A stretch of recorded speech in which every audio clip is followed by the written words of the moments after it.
ನಿಮ್ ಮಗಳು ಗಂಡು ಯಾವ ತರ ಇರ್ಬೇಕು ಅಂತಾಳೆ?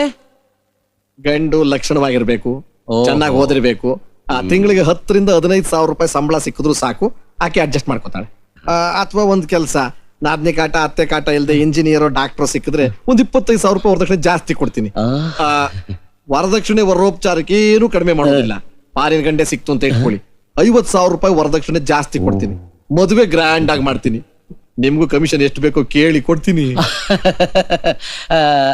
ಓಕೆ, ಒಂದು ಫಾರಿನ್ ಗಂಡೆ ನೋಡ್ಬಿಡ್ತೀನಿ. ಆಮೇಲೆ ಹಾಗೆ ನನ್ನ 2ನೇ ಮಗಳಿಗೂ ಒಂದ್ ಗಂಡು ನೋಡಪ್ಪ. ಮೊದಲನೇ ಮಗಳದೇ 5 ಮೈಲಿ ಉದ್ದು ಲೀಸ್ಟ್ ಹೇಳಿದೆ, 2ನೇ ಮಗಳದ ಏನಂತ ಡಿಮ್ಯಾಂಡು?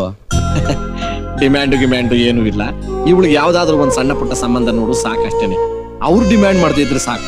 ನೋಡು, ಈಗ ಲಕ್ಷ್ಮಿ ಮದ್ವೆಗೆ ಬೇಕಾದಷ್ಟು ಹಣ ಖರ್ಚು ಮಾಡ್ತಾ ಇದ್ದೀನಿ. ಇನ್ನು ಇವಳಿಗೆ ಹೊಸ ಖರ್ಚೆಲ್ಲಿಂದ ತರ್ಲಿ? ಗುಂಪ್ನಲ್ಲಿ ಗೋವಿಂದ ಅಂತ ಆ ದೊಡ್ಡೋಳ ಮದ್ವೆಲೆ ಇವಳಿಗೂ ಓಲ್ಗ ಓದಿಸ್ಬಿಡ್ತೀನಿ. ಸರಿ ಬಿಡು, ನಾಳೆನೆ ನಿನ್ ಮೊದಲನೇ ಮಗಳಿಗೆ ಒಂದ್ ಗಂಡು ಕರ್ಕೊಂಡ್ ಬರ್ತೀನಿ. ಹುಡುಗ ಡಾಕ್ಟ್ರು, ಅಮೆರಿಕಾದಲ್ಲಿದ್ದಾನೆ, ಇಲ್ಲಿ ಮದ್ವೆಗೆ ಅಂತ ಬಂದಿದ್ದಾರೆ. ನಾಳೆ ಸಂಜೆನೆ ನಿಮ್ ಮನೆ ಕರ್ಕೊಂಡ್ ಬರ್ತೀನಿ. ಸೆಂಟ್ ಕೊಡೆ.